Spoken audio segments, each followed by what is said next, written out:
ಎಲ್ಲರಿಗೂ ನನ್ನ ನಮಸ್ಕಾರಗಳು.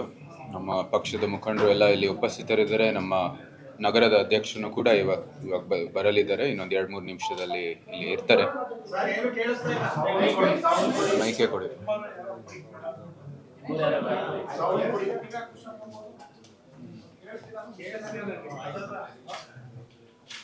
ಮತ್ತು ಪತ್ರಿಕಾಗೋಷ್ಠಿ ಉದ್ದೇಶ ಇದ್ದಿದ್ದು ಎಲ್ಲರಿಗೂ ಧನ್ಯವಾದಗಳು ಹೇಳೋಕ್ಕೆ ಮತ್ತು ನಿಮ್ಮ ಮೂಲಕ ನಮ್ಮ ಮೈಸೂರು ಹಾಗೂ ಕೊಡಗುವಿನ ಸಮಸ್ತ ಮತದಾರರಿಗೆ ನನ್ನ ಹೃತ್ಪೂರ್ವಕವಾದ ಧನ್ಯವಾದಗಳನ್ನು ಹೇಳಲಿಕ್ಕೆ. ಸುಮಾರು ಹೆಚ್ಚು ಕಡಿಮೆ 14 ಲಕ್ಷ ಚಿಲ್ಲರೆ ಮತದಾರರು ಈ ಚುನಾವಣೆಯಲ್ಲಿ ಭಾಗಿಯಾಗಿದ್ದಾರೆ, ಮತವನ್ನು ಚಲಾಯಿಸಿದ್ದಾರೆ. ಪ್ರತಿಯೊಬ್ಬ ಮತದಾರರಿಗೂ ವಿಶೇಷವಾಗಿ ನಮ್ಮ ಹೃತ್ಪೂರ್ವಕವಾದ ಕೃತಜ್ಞತೆಗಳನ್ನು ಸಲ್ಲಿಸುತ್ತೇನೆ. ಅವರ ಮತದ ಮೂಲಕ ಈ ಲೋಕತಂತ್ರ, ನಮ್ಮ ಪ್ರಜಾಪ್ರಭುತ್ವದ ವ್ಯವಸ್ಥೆಗೆ ಒಂದು ದೊಡ್ಡ ಬೆಂಬಲ ನೀಡಿದೆ. ಎಲ್ಲರಿಗೂ ಮತ್ತೊಮ್ಮೆ ನನ್ನ ವಂದನೆಗಳನ್ನು ಹೇಳ್ತೀನಿ. ಫಲಿತಾಂಶ ಬಂದಿದೆ. ಮೈಸೂರು ಹಾಗೂ ಕೊಡಗು ಕ್ಷೇತ್ರದಲ್ಲಿ ನಾವೆಲ್ಲರೂ ನಮ್ಮ NDA ವಿಜೇತರಾಗಿದ್ದೀವಿ. NDAನ ಎಲ್ಲ ಮುಖಂಡರು, ನಮ್ಮ NDAನ ಎಲ್ಲ ಕಾರ್ಯಕರ್ತರಿಗೂ ಕೂಡ ನಾನು ಪೂರಕವಾದ ಧನ್ಯವಾದಗಳನ್ನು ಸಲ್ಲಿಸುತ್ತೇನೆ. ಈ ವಿಜಯ ನಮ್ಮ ಕಾರ್ಯಕರ್ತರ ವಿಜಯ. ಅವರು ಭಾಳ ಕಷ್ಟಪಟ್ಟು ಶ್ರಮಿಸಿದರೆ ಚುನಾವಣೆಗೋಸ್ಕರ, ನಮ್ಮ ಪ್ರಧಾನಮಂತ್ರಿಗೋಸ್ಕರ, ನಮ್ಮ BJPಗೋಸ್ಕರ, ನಮ್ಮ JDSಗೋಸ್ಕರ, ನಮ್ಮ NDAಗೋಸ್ಕರ. ಸೊ ಅವ್ರಿಗೆ ಮತ್ತೊಮ್ಮೆ ನನ್ನ ಹೃತ್ಪೂರ್ವಕವಾದ ಧನ್ಯವಾದಗಳನ್ನು ಸಲ್ಲಿಸುತ್ತೇನೆ. ಈ ಸಂದರ್ಭದಲ್ಲಿ ಸತತ 3ನೇ ಬಾರಿಗೆ ನಮ್ಮ ನಾಯಕರಾದ ಶ್ರೀ ನರೇಂದ್ರ ಮೋದಿ ಅವರು ಪ್ರಧಾನಮಂತ್ರಿ ಆಗಿದ್ದಾರೆ. ಇದು ಒಂದು ಐತಿಹಾಸಿಕ ದಾಖಲೆ. ಆ ಸಂದರ್ಭದಲ್ಲಿ ಪ್ರತಿಯೊಬ್ಬ ಭಾರತೀಯರಿಗೆ ನನ್ನ ಅಭಿನಂದನೆಗಳು, ವಿಶೇಷವಾಗಿ ನಮ್ಮ NDAಗೆ ನನ್ನ ಅಭಿನಂದನೆಗಳನ್ನು ಸಲ್ಲಿಸುತ್ತೇನೆ. ಅದೇ ಸಂದರ್ಭದಲ್ಲಿ 5 ಸ್ಥಾನಗಳು, ಅಂದರೆ ಸಚಿವ ಸಂಪುಟದಲ್ಲಿ 5 ಸ್ಥಾನ ಕರ್ನಾಟಕಕ್ಕೆ ಬಂದಿರುವಂಥದ್ದು ಹೆಮ್ಮೆಯ ವಿಷಯ. ಶ್ರೀಮತಿ ನಿರ್ಮಲಾ ಸೀತಾರಾಮನ್ ಅವರು ಮತ್ತೊಮ್ಮೆ ಫೈನಾನ್ಸ್ ಮಿನಿಸ್ಟ್ರಿಗೆ, ಮಾಜಿ ಮುಖ್ಯಮಂತ್ರಿಗಳಾದ ಶ್ರೀ HD ಕುಮಾರಸ್ವಾಮಿ ಅವರಿಗೆ ಹೆವಿ ಇಂಡಸ್ಟ್ರೀಸು, ಮತ್ತು ಮಿನಿಸ್ಟ್ರಿ ಆಫ್ ಸ್ಟೇಟ್ ಆಗಿರೋ ಶ್ರೀ V ಸೋಮಣ್ಣ ಅವರಿಗೆ, ಶೋಭಾ ಕರಂದ್ಲಾಜೆ ಅವರಿಗೆ ಮತ್ತು ಶ್ರೀ ಪ್ರಹ್ಲಾದ್ ಜೋಶಿ ಅವ್ರಿಗೂ ಕೂಡ ಸಚಿವ ಸಂಪುಟದಲ್ಲಿ ಸ್ಥಾನಮಾನ ಸಿಕ್ಕಿರುವಂಥದ್ದು ನಮ್ಮೆಲ್ಲರಿಗೂ ಸಂತೋಷದ ವಿಷಯ. ಅವ್ರಿಗೂ ಕೂಡ ನಾನು ಅಭಿನಂದನೆಗಳನ್ನು ಸಲ್ಲಿಸುತ್ತೇನೆ ಮತ್ತು ಇಡೀ ಎಲ್ಲ ಸಮಸ್ತ ಕನ್ನಡಿಗರಿಗೂ ಕೂಡ ಅಭಿನಂದನೆಗಳನ್ನು ಸಲ್ಲಿಸುತ್ತೇನೆ. ಹೇಳ್ತಾ ಕೊನೆಯದಾಗಿ, ಬಹಳ ಮುಖ್ಯವಾಗಿ ಇವತ್ತು ನಮ್ಮ ಮೈಸೂರು ಕೊಡಗು ಕ್ಷೇತ್ರದ ಎಲ್ಲ ಮಾಧ್ಯಮದ ಮಿತ್ರರು ಇವತ್ತು ಉಪಸ್ಥಿತರಿದ್ದೀರಾ. ಈ ಇಡೀ ಚುನಾವಣೆಯಲ್ಲಿ ನೀವು ಈ ಪ್ರಜಾಪ್ರಭುತ್ವಕ್ಕೆ ತಕ್ಕಂತೆ ಕೆಲಸವನ್ನು ಮಾಡಿದ್ದೀರಾ, ಅದಕ್ಕೆ ಬೆಂಬಲವನ್ನು ನೀಡಿದ್ದೀರಾ. ನಿಮ್ಮ ಮೂಲಕ ನಮ್ಮ ಏನು ಭಾರತದಲ್ಲಿ ಇರುವ ಈ ಲೋಕತಂತ್ರ, ಪ್ರಜಾಪ್ರಭುತ್ವದ ವ್ಯವಸ್ಥೆಗೆ ಭಾಳಷ್ಟು ಸಹಾಯ ಮಾಡಿದ್ದೀರಾ ನಿಮ್ಮ ಕೆಲಸದ ಮೂಲಕ.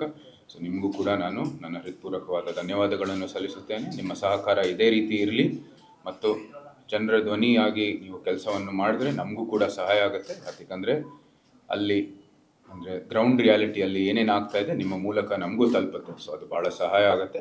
ಸೊ ನಿಮಗೆ ಮತ್ತೊಮ್ಮೆ ನನ್ನ ಕೃತಜ್ಞತೆಗಳನ್ನು ಸಲ್ಲಿಸುತ್ತೇನೆ. ನಿಮ್ಮ ಪ್ರಶ್ನೆಗೆ ಇವಾಗ ಇದು ಫ್ಲೋರ್ ಓಪನ್ ಆಗಿದೆ. ದಯವಿಟ್ಟು ಎಲ್ಲ ಏನೇಂದ್ರು ಇದ್ದರೆ ಕೇಳಿ. ಕುವೆಂಪು ನಗರದಲ್ಲಿ ಆಗಲೇ ನಂದು ಆಫೀಸ್ ಓಪನ್ ಆಗಿತ್ತು ಚುನಾವಣೆ ಸಂದರ್ಭದಲ್ಲಿ. ಅದು ಇನ್ನೊಂದು 1-2 ತಿಂಗಳಿಗಾದರೂ ಅದು ಓಪನ್ ಆಗಿರುತ್ತೆ. ಸರ್ಕಾರಿ ಸೌಲಭ್ಯ ಎಲ್ಲ ಸಿದ್ಧ ಆಗೋ ನಂತರ ಅಲ್ಲಿಗೆ ಶಿಫ್ಟ್ ಆಗ್ತೀನಿ. ಸೊ ಅಲ್ಲೇನೆ ನಾನು ಲಭ್ಯವಿರ್ತೀನಿ. ಮೊಬೈಲ್ ನಂಬರ್ ನಮ್ಮ PA ನಂಬರ್ಗಳಿಗೆ ಎಲ್ಲರ ಜೊತೆನೂ ಇದೆ. ಅದು ಮೂಲಕ ನೀವು ಸಂಪರ್ಕ ಮಾಡಿ. ಅದು ಇದೆ, ಅದ ವ್ಯವಸ್ಥೆಯನ್ನು ಮಾಡಿಕೊಡ್ತೀನಿ. ಮೈಸೂರು ಅಭಿವೃದ್ಧಿಗೆ ಏನು ಯೋಜನೆಗಳು ಕೈಗೊಳ್ತೀರಿ? ಮುಂದೆ ಏನಾಗಬೇಕು ಅಂತ ಪ್ರವಾಸ ಶುರು ಮಾಡಿದ್ದೀನಿ. ಆಗಲೇ ನಾನು ಮಿಕ್ಕಿರೋ ಕೆಲಸದ ಪ್ರಗತಿ ಪರಿಶೀಲನೆ ಮಾಡೋದಕ್ಕೆ ನಾನು ಇಲ್ಲಿ DC ಅವರು ಇರ್ಬೋದು, ಆಡಳಿತ ಇರ್ಬೋದು, ಅವ್ರಿಗೆ ಸಭೆಯನ್ನು ಕರೆದಿದ್ದೀನಿ. ಅವ್ರು ಯಾವಾಗ ಅನುಕೂಲ ಆಗುತ್ತೋ ಅವರು ಸಭೆಯನ್ನು ಏರ್ಪಡಿಸ್ತಾರೆ. ನಂತರ ನಾವು ಏನು ಮಿಕ್ಕಿದ ಕೆಲಸ ಅದನ್ನು ಕೂಡ ನಮ್ಮ ಗಮನಕ್ಕೆ ಬರುತ್ತೆ. ನಮ್ಮದೇ ಆದ ಯೋಜನೆಗಳು, ಏನೇನು ಕೆಲಸಗಳು ಮಾಡಬೇಕು ಅಂತಲೂ ಕೂಡ ಅವ್ರ ಜೊತೆ ಹಂಚ್ಕೋತೀವಿ. ನಂತರ ನಾವು ಒಂದೊಂದಾಗಿ ನಾವು ಆದಷ್ಟು ವೇಗವಾಗಿ ಅದನ್ನೆಲ್ಲ ಅನುಷ್ಠಾನ ಮಾಡೋಂಥದ್ದು ಪ್ರಯತ್ನವನ್ನು ಮಾಡ್ತೀವಿ. ಇವಾಗ ಸಾಯಂಕಾಲ 3 ಗಂಟೆಯಿಂದನೇ ನಾವು ನರಸಿಂಹರಾಜದಿಂದ ಶುರು ಮಾಡಿ ಎಲ್ಲ ಕಡೆ ಪ್ರವಾಸವನ್ನು ಮಾಡ್ತಾ ಇದ್ದೀವಿ. ಜನರು ತಮ್ಮ ಮನವಿಗಳನ್ನು ಕೂಡ ಆ ಸಂದರ್ಭದಲ್ಲಿ ಸಲ್ಲಿಸ್ತಾರೆ. ಆಗಲೇ ಚುನಾವಣೆ ಸಂದರ್ಭದಲ್ಲೂ ಕೂಡ ಸಲ್ಲಿಸಿದ್ದಾರೆ. ಅದನ್ನು ಕೂಡ ನಾವು ಏನೇನು ಪರಿಹಾರ ಕೊಡ್ಬೋದು ಅಂತ ನಾವು ತೀರ್ಮಾನ ತಗೊಂಡು ಮುಂದುವರಿತೀವಿ.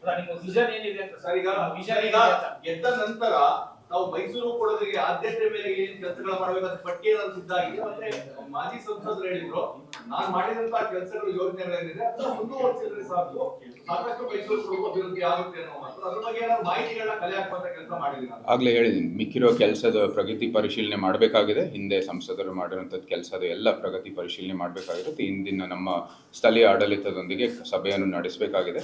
ಅವ್ರಿಗಾಗಲೇ ಹೇಳಿದ್ದೀನಿ ಇದು ಸಭೆ ಮಾಡಬೇಕು ಅಂತ. ಅವ್ರ ಸಮಯಕ್ಕೆ ನಾವು ಕಾಯ್ತಾ ಇದ್ದೀವಿ. ನಂತರ ಎಲ್ಲ ಕೆಲಸನೂ ಕೂಡ ನಾವು ಮುಂದುವರಿತೀವಿ. ನಮ್ಮದೇ ಆದ ಏನು ಕೆಲಸಗಳು, ನಮ್ಮದೇ ಆದ ಏನು ದೃಷ್ಟಿ ಇದೆ ಅದನ್ನು ಕೂಡ ಅದು ಸೇರಿಸಿ ಮುಂದುವರಿತೀವಿ. ವಿಷನ್ ಏನಿದೆ ಅಂತ ಸರ್, ನಮ್ಮ ವಿಷನ್ ಏನ್ ಮಾಡ್ಬೇಕು ಅಂತ ವಿಷನ್ ಭಾಳ ಸ್ಪಷ್ಟವಾಗಿ ಚುನಾವಣೆ ಸಮಯದಲ್ಲೇ ಹೇಳಿದ್ದೀನಿ. ನಮ್ಮ ಇಲ್ಲಿ ಮೈಸೂರು ಹಾಗೂ ಕೊಡಗು ಕ್ಷೇತ್ರದಲ್ಲಿ ಪ್ರವಾಸೋದ್ಯಮಕ್ಕೆ ಒಂದು ದೊಡ್ಡ ಒತ್ತನ್ನು ಕೊಡಬೇಕಾಗಿದೆ. ಪ್ರಶ್ನೆಯಲ್ಲಿ ನಾವು ಭಾಳಷ್ಟು ಕೆಲಸವನ್ನು ಮಾಡಬೇಕಾಗಿದೆ. ಅದರ ಜೊತೆಗೆ 2 ಕ್ಷೇತ್ರದಲ್ಲೂ ಕೂಡ ಭಾಳ ಹೆಚ್ಚಾಗಿ ನಾವು ಕೃಷಿ ಕ್ಷೇತ್ರದ ಮೇಲೆ ಅವಲಂಬನೆ ಮಾಡ್ತೀವಿ. ಅದಕ್ಕೂ ಕೂಡ ಒಂದು ಒತ್ತನ್ನು ಕೊಡ್ತಾ ನಾವು ಕೆಲಸವನ್ನು ಮಾಡ್ತೀವಿ.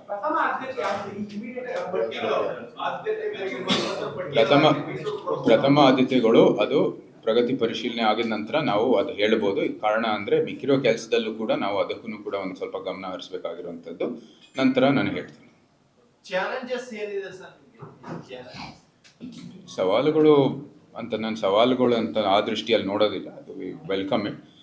ಆದರೂ ಸಹ ಒಂದು ದೊಡ್ಡ ಕ್ಷೇತ್ರ, ಸೊ ಪ್ರತಿಯೊಬ್ಬರನ್ನು ಭೇಟಿ ಆಗೋದು ಒಂದಷ್ಟು ಸಮಯ ತಗೊಳುತ್ತೆ. ಸೊ ಎಲ್ಲರೂ ಒಂದು ಸ್ವಲ್ಪ ತಾಳ್ಮೆಯಿಂದ ಇದ್ದರೆ ನಾನು ಎಲ್ಲರಿಗೂ ನನ್ನ ಇದು ಧ್ವನಿಯನ್ನು ಮುಟ್ಟಿಸೋಂಥದ್ದು ಕೆಲಸವನ್ನು ಮಾಡ್ತೀನಿ ಅಂತ ನಾನು ಕೂಡ ಹೇಳ್ತೀನಿ.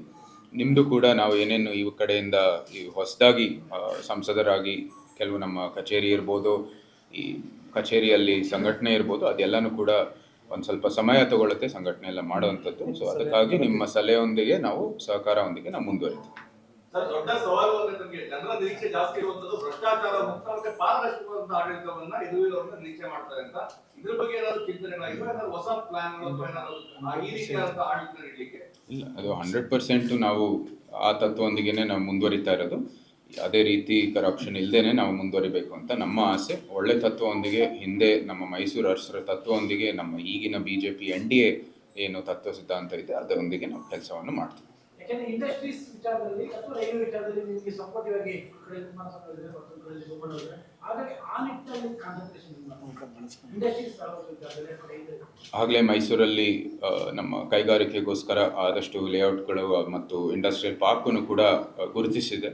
ಅದಕ್ಕೂ ನಾವು ಕೂಡ ಒಂದು ಒತ್ತನ್ನು ಕೊಡಬೇಕಾಗಿದೆ. ರೈಲ್ವೇದು ಕೂಡ ಭಾಳಷ್ಟು ಪ್ರೋತ್ಸಾಹವನ್ನು ಕೊಟ್ಟಿದ್ದಾರೆ. ಅದೆಲ್ಲನೂ ನಾವು ಪರಿಗಣಿಸಿ ನಾವು ಮುಂದುವರಿತೀವಿ. ಸರ್, ಪ್ರತಾಪ್ ಸಿಂಹ ಅವರಿದ್ದಾಗಲೂ ಒಂದು ಅಲಿಗೇಷನ್ ಏನಂತಂದ್ರೆ, ಇಲ್ಲಿ ನಾನು ಬಿಜೆಪಿ ಸಂಸದ ಇದ್ದೀನಿ, ಅಲ್ಲಿ ಕಾಂಗ್ರೆಸ್ ಗೌರ್ಮೆಂಟ್ ಇದೆ, ನಮ್ಗೆ ಡಿಸ್ಕ್ರಿಮಿನೇಷನ್ ಮಾಡ್ತಾರೆ ಅಂತ. ನೀವು ಇದನ್ನ ಯಾವ ರೀತಿ ಫೇಸ್ ಮಾಡ್ತೀರಾ? ಯಾಕೆಂದ್ರೆ ಬಹಳಷ್ಟು ಅಭಿವೃದ್ಧಿಗಳಿಗೆ ನಮ್ಗೆ ಅವರು ಸಹಕಾರ ಕೊಡ್ತಾ ಇರ್ಲಿಲ್ಲ ಕಾಂಗ್ರೆಸ್ ಸರ್ಕಾರ. ನನ್ನ ದೃಷ್ಟಿ ಇರೋದು, ನಾವೆಲ್ಲರೂ ಜನರು ನಮ್ಮನ್ನ ಆಯ್ಕೆ ಮಾಡಿರೋದು. ಜನರು ಆಯ್ಕೆ ಮಾಡಿದ ನಂತರ ನಾವೆಲ್ಲರೂ ಸ್ಟೇಟ್ಸ್ಮನ್ ಆಗಿ ಕೆಲಸವನ್ನು ಮಾಡಬೇಕಾಗಿದೆ. ನಮ್ಮ ಪದವಿಗೆ ನಾವು ಏನೇನು ಅದಕ್ಕೆ ತಕ್ಕಂತೆ ಹೇಗೆ ಕೆಲಸ ಮಾಡಬೇಕು ನಾವು ಆ ದೃಷ್ಟಿಯಿಂದ ಮಾಡ್ತೀವಿ. ರಾಜಕೀಯ ಇದ್ದೇ ಇರುತ್ತೆ, ಅದನ್ನ ಮೀರಿ ನಾವು ಕೆಲಸ ಮಾಡೋಕ್ಕೆ ಪ್ರಯತ್ನ ಮಾಡ್ತೀವಿ. ಯಾಕಂದ್ರೆ ಏರ್ಪೋರ್ಟ್ ನ ರನ್ವೇ ವಿಸ್ತರಣೆ ಸಂಬಂಧಪಟ್ಟ ಬಹಳ ವರ್ಷದ ಪೆಂಡಿಂಗ್ ಅದೊಂದು ನಮ್ಮ ಅದು ಒಂದು ಸ್ವಲ್ಪ ಪರಿಶೀಲನೆ ಆಗಿದೆ. ಅದು ಆಗಲೇ ಬೆಂಗಳೂರಲ್ಲಿ ನಮ್ಮ ಏರ್ಪೋರ್ಟ್ ಅಥಾರಿಟಿ ಜೊತೆ ಕೂತ್ಕೊಂಡು ಚರ್ಚೆಯನ್ನು ಮಾಡಿದೆ. ಅದು ಕೂಡ ಒಂದಷ್ಟು ಮಾಹಿತಿ ಬಂದಿದೆ. ಇನ್ನೊಂದಷ್ಟು ಬಂದಿದ ತಕ್ಷಣ ನಾವು ಕೂಡ ಅದರ ಬಗ್ಗೆ ಏನೋ ಒಂದು ಘೋಷಣೆ ಮಾಡ್ಬೋದು. ವಿಮಾನಗಳ ಹಾರಾಟ ಸಂಪೂರ್ಣ ಸ್ಥಗಿತ ಆಗುವಂತ ಪರಿಸ್ಥಿತಿಗೆ ಮೈಸೂರು ವಿಮಾನ ಅದು ನಿಜ. 2010ರಿಂದ ಇಲ್ಲಿ ಯಾವುದೇ ರೀತಿ ಅದು ಪ್ರೋತ್ಸಾಹವನ್ನು ಏನೂ ಇರಲಿಲ್ಲ. ಮತ್ತು ಆವಾಗ ಇದ್ದಿದ್ದ 5 ಫ್ಲೈಟು ಇವಾಗ ಬರೀ 1 ಆಗಿದೆ. ಸೊ ಅದಕ್ಕೆ ನಾವು ದೊಡ್ಡ ಒತ್ತನ್ನು ಕೊಡಲೇಬೇಕಾಗಿದೆ. ಭಾಳ ಮುಖ್ಯ. ಪ್ರವಾಸೋದ್ಯಮ ಇರ್ಬೋದು, ಕೈಗಾರಿಕೆ ಇರ್ಬೋದು, IT ಇರ್ಬೋದು, ಯಾವುದೇ ಒಂದು ಕ್ಷೇತ್ರಕ್ಕೂ ಕೂಡ ನಾವು ಪ್ರಮೋಷನ್ ಕೊಡಬೇಕಂದ್ರೆ ಅಲ್ಲೇ ಅದು ಶುರು ಆಗೋದು. ಸೊ ಅದಕ್ಕಾಗಿ ಅದು ಆದಷ್ಟು ವೇಗವಾಗಿ ಅಲ್ಲಿ ಒಂದು ಪರಿಹಾರ ತರುವಂಥದ್ದು ಪ್ರಯತ್ನ ಮಾಡ್ತೀವಿ. ಸಿದ್ದರಾಮಯ್ಯ ಅವ್ರನ್ನ ಏನಾದ್ರು ಭೇಟಿ ಮಾಡ್ತೀರಾ ಸರ್ ಇದಕ್ಕೆ ಸಂಬಂಧಪಟ್ಟಂತೆ? ಎಲ್ಲರನ್ನೂ ಭೇಟಿ ಮಾಡುವಂಥದ್ದು ಪ್ರಯತ್ನ ಮಾಡ್ತೀವಿ. ನಮ್ಮ ಕೆಲಸ ನಾವು ಮುಂದುವರಿತೀವಿ. ನಮ್ಮ ಕೆಲಸದ ಮೇಲೆ ನಮ್ಮ ದೃಷ್ಟಿ ಇಟ್ಕೊಂಡಿದ್ದೀವಿ. ಯಾವಾಗ ಸಂದರ್ಭ ಸೂಕ್ತನೋ ನಾವು ಎಲ್ಲರನ್ನೂ ಭೇಟಿ ಮಾಡ್ಕೊಂಡು ಮುಂದುವರಿತೀವಿ. ಈ ಏನ್ ಕಾನ್ಫ್ಲಿಕ್ಟ್ ಏನಾದ್ರು ಆದ್ರೆ ಏನ್ ಮಾಡ್ತೀರಾ? ಯಾಕೆಂತಂದ್ರೆ ಪ್ರತಾಪ್ ಸಿಂಹ ಅವರು ಹೇಳ್ತಿದ್ದು ಇದನ್ನೇ, ನಮ್ಗೆ ಕೋಆಪರೇಷನ್ ಮಾಡ್ತಾ ಇಲ್ಲ ಅಂತ. ಈ ಏನು ಬಿಜೆಪಿ ಮತ್ತು ಕಾಂಗ್ರೆಸ್ ಈ ಒಂದು ಸಂಘರ್ಷ ಏನ್ ಇದಾದ್ರೆ ಯಾವ ರೀತಿ ಫೇಸ್ ಮಾಡ್ತೀರಾ ಸರ್? ರಾಜಕೀಯ ಯಾವಾಗಲೂ ಇದ್ದೇ ಇರುತ್ತೆ ರಾಜಕೀಯದಲ್ಲಿ. ಆದರೆ ಅದನ್ನ ಮೀರಿ ನಾವು ಕೆಲಸ ಮಾಡಬೇಕು ಅಂತ ಪ್ರಯತ್ನವನ್ನು ಮಾಡ್ತೀವಿ. ಇಂಥ ಸವಾಲುಗಳು ಬಂದರೂ ಅದು ಹೇಗೆ ಅದೇ ರೀತಿ ಅದನ್ನ ನಾವು ಪರಿಹಾರ ತಂದ್ಕೊಂಡು ಮುಂದುವರಿಬೇಕು ಅಂತ ನಾವು ಯೋಚನೆ ಮಾಡ್ಕೊಂಡು ಮಾಡ್ತೀವಿ. ಇಲ್ಲಿ ನಮ್ಮ ಹಿರಿಯರಿದ್ದಾರೆ, ಪಕ್ಷದ ಹಿರಿಯರಿದ್ದಾರೆ, ಹಿರಿಯ ನಾಯಕರು ಇದ್ದಾರೆ. ಅವರೆಲ್ಲರ ಸಲಹೆ ಸಹಕಾರದೊಂದಿಗೆ, ನಿಮ್ಮ ಸಹಕಾರದೊಂದಿಗೆ ನಾವು ಮುಂದುವರಿತೀವಿ. ಸರ್, ಈಗ ಗ್ಯಾರಂಟಿ ಯೋಜನೆಗಳು ಮತ್ತೆ ಮುಖ್ಯಮಂತ್ರಿಗಳ ಪ್ರವೃತ್ತಿ ಇದೆ. ಇಷ್ಟೆಲ್ಲ ಎದುರಿಸಿ ನೀವು ಗೆದ್ದಿದ್ರಿ, ಏನ್ ಈ ಗೆಲುವಿಗೆ ಮಾನದಂಡ ಏನು ಅಂತ? ನಮ್ಮ ಕಾರ್ಯಕರ್ತರು ಪ್ರಥಮವಾಗಿ ಅವರು ಭಾಳ ಶ್ರಮಿಸಿದ್ದಾರೆ, ಕೆಲಸ ಮಾಡಿದ್ದಾರೆ. ನಮ್ಮ ಕಡೆಯಿಂದನೂ ಪ್ರಧಾನಮಂತ್ರಿ ಅವರ ಗ್ಯಾರಂಟಿಯನ್ನು ಎಲ್ಲರ ಜೊತೆಗೂ ಹಂಚ್ಕೊಂಡಿದ್ದಾರೆ. ಅವ್ರ ಜೊತೆ ಯಾವ ಮಾಹಿತಿನೂ ಕೂಡ ತಿಳಿಸಿದ್ದಾರೆ. ಅದರ ಜೊತೆಗೆ ನಮ್ಮ ಹಿಂದೆ ಮೈಸೂರು ಅರಸರು ಯಾವ ರೀತಿ ಕೆಲಸವನ್ನು ಮಾಡಿದ್ರು, ಉತ್ತಮ ಆಡಳಿತ, ಅಂದಿನ ಸರ್ಕಾರ ಅವರು ಯಾವ ತತ್ವದೊಂದಿಗೆ ಅವರ ನಾಯಕತ್ವವನ್ನು ವಹಿಸಿದ್ರು, ಅದೆಲ್ಲನೂ ಕೂಡ ಗುರುತಿಸಿದ್ದಾರೆ. ಕೊನೆಯದಾಗಿ ಭಾಳ ಮುಖ್ಯವಾಗಿ 10 ವರ್ಷದಲ್ಲಿ ಪ್ರಧಾನಮಂತ್ರಿ ಅವರು ನಮ್ಮ ದೇಶಕ್ಕೆ ಕೊಟ್ಟಿರುವಂಥದ್ದು ಕೊಡುಗೆಗಳು, ಅದು ಒಂದು ದೊಡ್ಡ ಸಾಧನೆ ಆಗಿರೋದ್ರಿಂದ ಜನರು ಅದಕ್ಕೂ ಕೂಡ ಸ್ಪಂದಿಸಿದ್ದಾರೆ. ಗ್ಯಾರಂಟಿ ಯೋಜನೆಗಳ ವಿಚಾರ ಸಾಕಷ್ಟು ಚರ್ಚೆ ಆಗ್ತಾ ಇರೋದು. ಈಗ ದೇವರಾಯ ಮಾರ್ಕೆಟ್ ಇರ್ಬೋದು, ನ್ಯಾಷನಲ್ ಬಿಲ್ಡಿಂಗ್ ಇರ್ಬೋದು, ಈ ರೀತಿ ಸಾಕಷ್ಟು ಇದೆ. ಅದ್ರ ಬಗ್ಗೆ ಏನಾದ್ರು ಆದ್ಯತೆ ಕೊಡುವಂಥದ್ದು? ಇಲ್ಲ, ಅದರಲ್ಲಿ 100ಕ್ಕೆ 100 ಕೊಡಲೇಬೇಕು. ನಮ್ಮ ದೇವರಾಜ ಮಾರ್ಕೆಟ್ ಇರ್ಬೋದು, ಲ್ಯಾಂಡ್ಸ್ಡೌನ್ ಇರ್ಬೋದು, ಮೈಸೂರು ಒಂದು ಹೆರಿಟೇಜ್ ಸಿಟಿಯಾಗಿ ನಾವು ಗುರುತಿಸಿ ಅದಕ್ಕೆ ಏನೇನು ಪ್ರೋತ್ಸಾಹವನ್ನು ಕೊಡಬೇಕು ಆಗಲೇ ನಾವು ಮಾಡ್ತೀವಿ. ನಾನು ಆಗಲೇ ಹೇಳಿದ್ದೀನಿ, ಅಲ್ಲಿ ಡೆಮೊಲಿಷನ್ ಅವಶ್ಯಕತೆ ಇಲ್ಲ. ನಾವು ಅದರ ಸಂರಕ್ಷಣೆಗಾಗಿ ನಿಂತಿರ್ತೀವಿ, ಕೆಲಸವನ್ನು ಮಾಡ್ತೀವಿ. ಪ್ರಯಾರಿಟಿ ಮಾಡಿಲ್ಲ ಅಂದ್ರೆ ಮಳೆಗಾಲ ಬರ್ತಾರೆ, ಅನಾಹುತ ಆದ ಮೇಲೆ ಮಾಡೋದು ಯಾವುದೇ ಪ್ರಯೋಜನ ಆಗಲ್ಲ. ವೇಗವಾಗಿ ಪರಿಹಾರ ತರುವಂಥ ಪ್ರಯತ್ನ ಮಾಡ್ತೀವಿ. ಸರ್, ಪ್ರತಾಪ್ ಸಿಂಹ ಇದ್ದಾಗ ಬಹಳಷ್ಟು ವಿವಾದಗಳು ಮೈಸೂರಿಗೆ ಎದ್ದಿತ್ತು. ಆ ವಿವಾದಗಳಿಗೆ ಸ್ಟಾಪ್ ಮಾಡ್ತೀರಾ ಅಥವಾ ಅದು ಕಂಟಿನ್ಯೂ ಆಗುತ್ತಾ? ಗೊತ್ತಿಲ್ಲ ಏನು ವಿವಾದ, ಏನು ವಿವಾದ ಅಂತ ನೀವು ಸ್ಪಷ್ಟವಾಗಿ ಹೇಳಿದ್ರೆ ನಾವು ಒಂದು ಅದು ಬಂದಾಗ ನಾವು ಏನು ಮಾಡಬೇಕು ಮಾಡೋಣ. ಅದು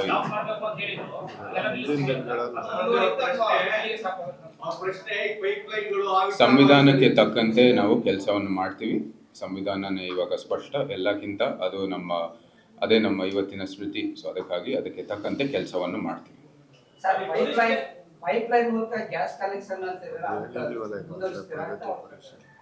ಎಲ್ಲ ಒಂದು ಪರಿಶೀಲನೆ ಮಾಡಿದ ನಂತರ ನಾವೆಲ್ಲ ಕೆಲಸವನ್ನು ಮುಂದುವರಿತೀವಿ. ಸರ್, ಏನೇ ಅಭಿವೃದ್ಧಿ ಕಾರ್ಯನ ಕೈಗೊಂಡ್ರು ಪ್ರತಾಪ್ ಸಿಂಹ ಅವ್ರ ಜೊತೆ ಮುಂದೆ ಏನಾದ್ರು ಸಮಾಲೋಚನೆ ಮಾಡ್ತೀರಾ ಸರ್? ಎಲ್ಲರ ಸಹಕಾರ ಬೇಕಾಗಿದೆ. ಪ್ರತಿಯೊಬ್ಬರ ಪಕ್ಷದ ಮುಖಂಡರು, ಹಿರಿಯ ಮುಖಂಡರು, ಎಲ್ಲರೂ, ಮಾಜಿ ಸಂಸದರ ಅವಶ್ಯಕತೆಯೂ ಇದೆ. ಸಾರ್ವಜನಿಕರ ಜೊತೆಗೆ ನಾವು ಕೆಲಸವನ್ನು ಮಾಡ್ತೀವಿ.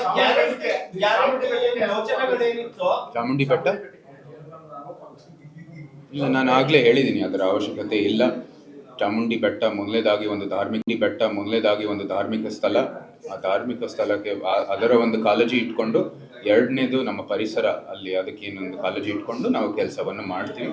ಅದರ ಸಂರಕ್ಷಣೆ ಮಾಡ್ತಾ ಅದರ ದೃಷ್ಟಿಯಿಂದ ಕೆಲಸವನ್ನು ಮಾಡ್ತೀವಿ. ಚುನಾವಣೆ ಸಂದರ್ಭದಾಗ ಚಾಮುಂಡಿ ಬೆಟ್ಟ ರೋಡ್ ಮಾಡ್ತೀವಿ, ಸಿಂಗಾಪುರ್ ತರ ಏನೇ ಇರಲಿ, ಒಂದು ಮಿಕ್ಕಿರೋ ಕೆಲಸದ ಪರಿಶೀಲನೆ ಮಾಡಬೇಕಾಗಿದೆ. ಅದ ನಂತರ ನಾವು ಸ್ಪಷ್ಟವಾಗಿ ಏನೇನು ಘೋಷಣೆ ಮಾಡ್ಬೇಕು ಮಾಡ್ತೀವಿ. ಸರ್, ಗ್ಯಾರಂಟಿ ಯೋಜನೆಗಳೇನಿತ್ತು ಅದರಿಂದ ಅಸಮಾಧಾನ ಇತ್ತು ಅಂತ ಒಂದು ವಾದ ಇತ್ತು. ಅದ್ರ ಮಧ್ಯದಲ್ಲಿ ಕಾಂಗ್ರೆಸ್ನವರೇ ಗ್ಯಾರಂಟಿ ಯೋಜನೆಗಳನ್ನ ಕೈಬಿಡಬೇಕು ಅಂತ ಕಾಂಗ್ರೆಸ್ ನಾಯಕರೇ ಹೇಳಿದ್ರು. ಈ ಸಂದರ್ಭದಲ್ಲಿ ಅವಶ್ಯಕತೆ ಇದೆಯಾ? ಗ್ಯಾರಂಟಿ ಯೋಜನೆ ಮುಂದುವರಿಬೇಕಾ ಅಥವಾ ಇರಬೇಕಾ? ಏನು ಸರ್ ಅವರು ಜಾರಿ ಮಾಡಿರೋದು ಕಾಂಗ್ರೆಸ್ನೇ, ನೀವು ಸ್ಪಷ್ಟವಾಗಿ ಅವ್ರನ್ನೇ ಕೇಳಬೇಕಾಗಿರುವಂಥದ್ದು ಇದು ಪ್ರಶ್ನೆ. ನಾವೇನು ಅದ್ರ ಬಗ್ಗೆ ತೀರ್ಮಾನ ತಗೊಳಕ್ಕಾಗಲ್ಲ. ನಿಮ್ಮ ಅಭಿಪ್ರಾಯದಲ್ಲಿ ಗ್ಯಾರಂಟಿ ಯೋಜನೆಗಳು ನಿಲ್ಲಬೇಕು ಅಂತ ಅಥವಾ ಕಂಟಿನ್ಯೂ ಮಾಡಬೇಕು ಅಂತ? ಅವರು ಚುನಾವಣೆ ಗೆದ್ದಿರೋದು ಗ್ಯಾರಂಟಿ ಮೇಲೆ. ಸೊ ಅದು ಸಾಮಾನ್ಯವಾಗಿ ಸಾರ್ವಜನಿಕರ ಒಂದು ದೃಷ್ಟಿಯಿಂದ ಅದು ಕಂಟಿನ್ಯೂ ಆಗಬೇಕು. ಅದರ ತೀರ್ಮಾನ ಅವ್ರದ್ದು. ಸರ್, ಈ ಟೂರಿಸ್ಟ್ ಪ್ಲೇಸಸ್ ಅಲ್ಲಿ ಪಾರ್ಕಿಂಗ್ ಸಮಸ್ಯೆ ಇದೆ, ಎಸ್ಪೆಷಲಿ ಪ್ಯಾಲೇಸ್ ಅಂಡ್ ಝೂ. ಈಗ 40 ಲಕ್ಷ ಜನ ಬರ್ತಾರೆ ಟೂರಿಸ್ಟ್. ಅದ್ರ ಬಗ್ಗೆ ನಾವು ಫೋಕಸ್ ಮಾಡ್ತೀರಾ? ಯಾಕಂದ್ರೆ ಎಲ್ಲ ಬಂದವರು ಹೇಳ್ತಾರೆ, ಈಗ ಟೂರಿಸ್ಟ್ ಬಂದ್ರೆ ಇಲ್ಲ, ನೀವು ಹೇಳೋದು ನಿಜ. ಪ್ಯಾಲೇಸ್ ಅಲ್ಲಿ ಇದೆ ಅಂತ ಹೇಳ್ತಾರೆ. ಏನು ಆಡಿಯನ್ಸ್ ಹತ್ರ ನಿಂತ್ಕೊಂಡು ಪ್ಯಾಲೇಸ್ ಅಲ್ಲಿ ಇದೆ ಅಂತ ಕೇಳ್ತಾರೆ. ಡೆಸ್ಟಿನೇಷನ್ ಬೋರ್ಡ್ಸ್ ಇಲ್ಲ. ಪ್ರವಾಸೋದ್ಯಮದ ಸ್ಥಳಗಳು ಆಗಲೇ ಹೇಳಿದ್ದೀನಿ, ಮೈಸೂರಲ್ಲಿ ಬೇಕಾದಷ್ಟಿದೆ. ಅದಕ್ಕೆ ತಕ್ಕಂತೆ ನಾವು ಸೌಲಭ್ಯಗಳನ್ನು ನೀಡಬೇಕಾಗಿದೆ. ಅವ್ರಿಗೆ ಅನುಕೂಲ ಆಗೋಂಗೆ ಕೆಲಸವನ್ನು ಮಾಡಬೇಕಾಗಿರುವಂಥದ್ದು ಮಾಡ್ತೀವಿ. ಸರ್, ಕಳೆದ ಸಾರಿ ಈ ಕರ್ನಾಟಕಕ್ಕೆ ಕೇಂದ್ರ ಸರ್ಕಾರ ಸಾಕಷ್ಟು ಅನುದಾನ ಕೊಡ್ತಾ ಇರ್ಲಿಲ್ಲ. ಈ ಸಾರಿ ನಿಮ್ಮ ಪ್ರಯತ್ನದಿಂದ ಏನಾದ್ರು ಎಲ್ಲ ಕೊಟ್ಟಿದ್ದಾರೆ, ಇನ್ನು ಮುಂದೆನೂ ಕೂಡ ಕೊಡ್ತೀವಿ ಮತ್ತು ಈ ನಮ್ಮ ಕ್ಷೇತ್ರಕ್ಕೆ ಒಳ್ಳೆ ಅಭಿವೃದ್ಧಿಯನ್ನು ಮಾಡ್ತೀವಿ. ಧನ್ಯವಾದಗಳು ಸರ್.